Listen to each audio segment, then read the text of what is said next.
Bem-vindo ao Bíblia no Ano. Um plano simples, com porções diárias de leitura e conexão com a palavra, para que ao longo de um ano, completemos juntos esse marco tão importante na nossa jornada de fé. Nos capítulos 1 até 3 de Isaías, encontramos a denúncia profética contra o pecado de Judá, o chamado ao arrependimento e a promessa de restauração para os que se voltam ao Senhor. Em 2 Coríntios capítulo 13, Paulo encerra sua carta exortando a maturidade, a unidade e a busca pela perfeição em Cristo. Que essa leitura nos leve a refletir sobre a necessidade de arrependimento, santidade e comunhão sincera com Deus e com o próximo. E que a cada dia, tomemos nossa porção da palavra e sejamos transformados por ela. Boa reflexão. Isaías capítulo 1.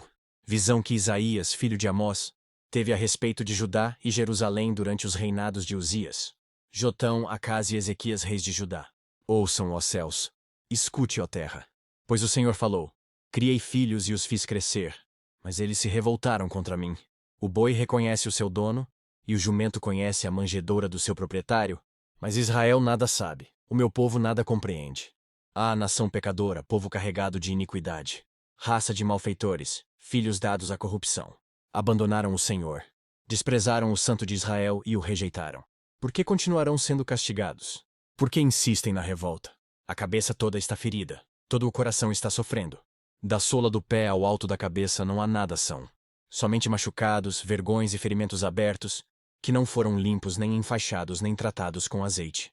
A terra de vocês está devastada, suas cidades foram destruídas a fogo. Os seus campos estão sendo tomados por estrangeiros diante de vocês e devastados como a ruína que os estrangeiros costumam causar. Só restou a cidade de Sião como tenda numa vinha, como abrigo numa plantação de melões, como uma cidade sitiada.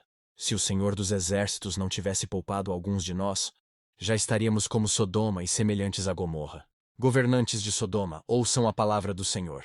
Vocês, povo de Gomorra, escutem a instrução de nosso Deus. Para que me oferecem tantos sacrifícios? Pergunta o Senhor. Para mim, chega de holocaustos de carneiros e da gordura de novilhos gordos. Não tenho nenhum prazer no sangue de novilhos, de cordeiros e de bodes. Quando lhes pediu que viessem à minha presença, quem lhes pediu que pusessem os pés em meus átrios? Parem de trazer ofertas inúteis. O incenso de vocês é repugnante para mim. Luas novas, sábados e reuniões. Não consigo suportar suas assembleias cheias de iniquidade. Suas festas da lua nova e suas festas fixas, eu as odeio. Tornaram-se um fardo para mim. Não as suporto mais. Quando vocês estenderem as mãos em oração, esconderei de vocês os meus olhos. Mesmo que multipliquem as suas orações, não as escutarei. As suas mãos estão cheias de sangue. Lavem-se, limpem-se. Removam suas más obras para longe da minha vista. Parem de fazer o mal. Aprendam a fazer o bem. Busquem a justiça, acabem com a opressão. Lutem pelos direitos do órfão, defendam a causa da viúva. Venham, vamos refletir juntos, diz o Senhor. Embora os seus pecados sejam vermelhos como escarlate, eles se tornarão brancos como a neve. Embora sejam rubros como púrpura, como a lã se tornarão. Se vocês estiverem dispostos a obedecer, comerão os melhores frutos desta terra, mas se resistirem e se rebelarem, serão devorados pela espada. Pois o Senhor é quem fala. Vejam como a cidade fiel se tornou prostituta. Antes cheia de justiça e habitada pela retidão, agora está cheia de assassinos. Sua prata tornou-se escória, seu licor ficou aguado. Seus líderes são rebeldes, amigos de ladrões. Todos eles amam o suborno e andam atrás de presentes. Eles não defendem os direitos do órfão e não tomam conhecimento da causa da viúva. Por isso o soberano, o Senhor dos Exércitos, o poderoso de Israel, anuncia: Ah, derramarei minha ira sobre os meus adversários e me vingarei dos meus inimigos. Voltarei minha mão contra você. Tirarei toda a sua escória e removerei todas as suas impurezas. Restaurarei os seus juízes como no passado, os seus conselheiros, como no princípio. Depois disso você será chamada cidade de retidão, cidade fiel. Sião será redimida com justiça, com retidão os que se arrependerem. Mas os rebeldes e os pecadores serão destruídos, e os que abandonam o Senhor perecerão. Vocês se envergonharão dos carvalhos sagrados que tanto apreciam. Ficarão decepcionados com os jardins sagrados que escolheram. Vocês serão como um terebinto cujas folhas estão caindo, como um jardim sem água. O poderoso se tornará como estopa e sua obra como fagulha. Ambos serão queimados juntos sem que ninguém apague o fogo. Isaías capítulo 2. Foi isto que Isaías, filho de Amós, viu a respeito de Judá e de Jerusalém. Nos últimos dias, o monte do templo do Senhor será estabelecido como o principal. Será elevado acima das colinas, e todas as nações correrão para ele. Virão muitos povos e dirão: venham, subamos ao monte do Senhor, ao templo do Deus de Jacó, para que ele nos ensine os seus caminhos, e assim andemos em suas veredas. Pois a lei sairá de Sião, de Jerusalém virá a palavra do Senhor. Ele julgará entre as nações e resolverá contendas de muitos povos. Eles farão de suas espadas arados e de suas lanças foices. Uma nação não mais pegará em armas para atacar outra nação. Elas jamais tornarão a preparar-se para a guerra. Venha, ó descendência de Jacó, andemos na luz do Senhor. Certamente abandonaste o teu povo, os descendentes de Jacó, porque eles se encheram de superstições dos povos do leste. Praticam adivinhações como os filisteus e fazem acordos com pagãos. Sua terra está cheia de prata e ouro. Seus tesouros são incontáveis. Sua terra está cheia de cavalos. Seus carros não têm fim. Sua terra está cheia de ídolos. Eles se inclinam diante da obra das suas mãos, diante do que os seus dedos fizeram. Por isso a humanidade será abatida e o homem será humilhado. Não os perdoes.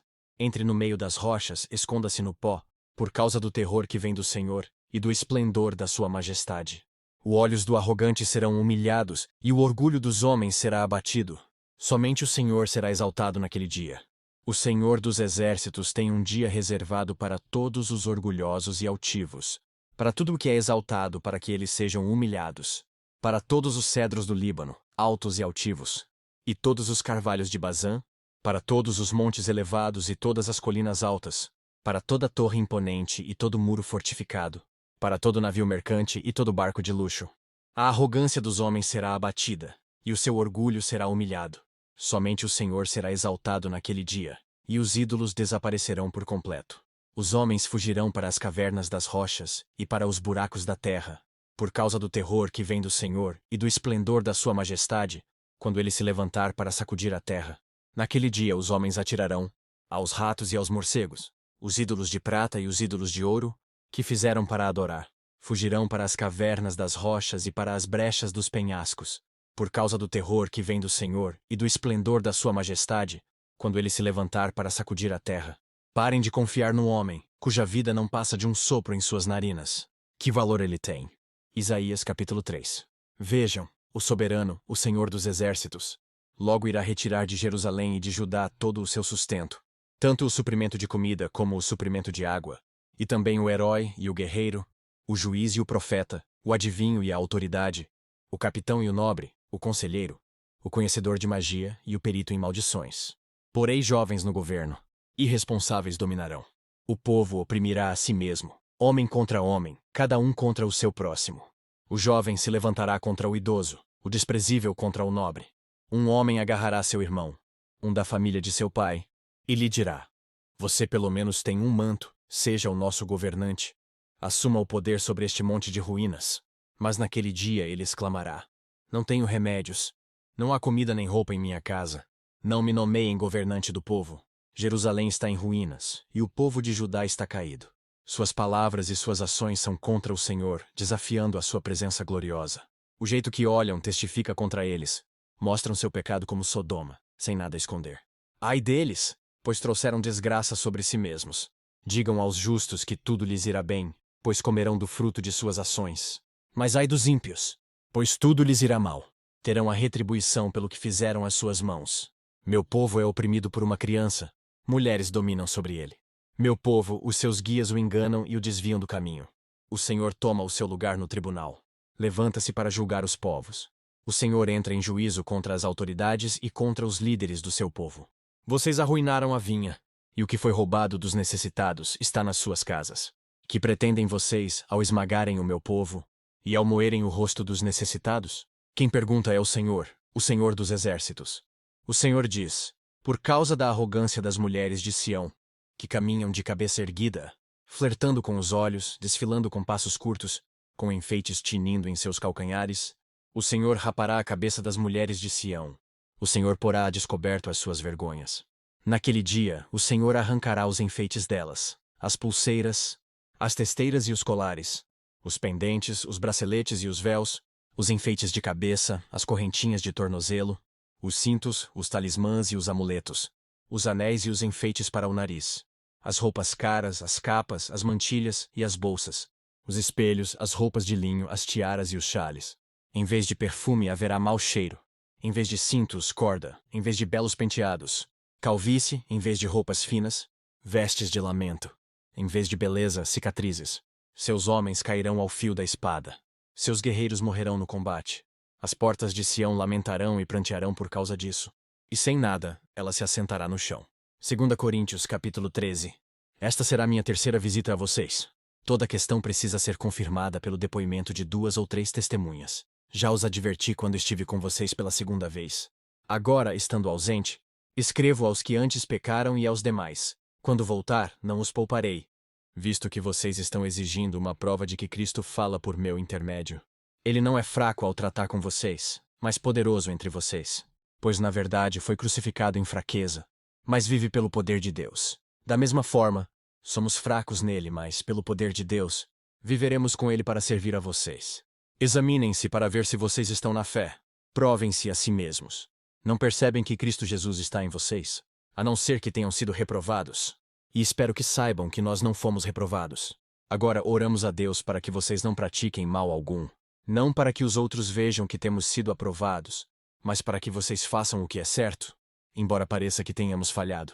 Pois nada podemos contra a verdade, mas somente em favor da verdade. Ficamos alegres sempre que estamos fracos e vocês estão fortes. Nossa oração é que vocês sejam aperfeiçoados. Por isso escrevo estas coisas estando ausente, para que quando eu for, não precise ser rigoroso no uso da autoridade que o Senhor me deu para edificá-los, e não para destruí-los. Sem mais, irmãos, despeço-me de vocês. Procurem aperfeiçoar-se, exortem-se mutuamente. Tenham um só pensamento, vivam em paz. E o Deus de amor e paz estará com vocês. Saúdem uns aos outros com beijo santo. Todos os santos lhes enviam saudações. A graça do Senhor Jesus Cristo, o amor de Deus e a comunhão do Espírito Santo sejam com todos vocês. Que as palavras de hoje permaneçam em seu coração e transformem sua caminhada de fé. Não esqueça de curtir, compartilhar e se inscrever no canal para continuar essa jornada conosco. Se ficou para trás, não tem problema. É só assistir aos vídeos anteriores na playlist do canal e se manter firme no plano. Nos vemos no próximo vídeo para mais uma porção da Palavra de Deus. Até lá. A paz.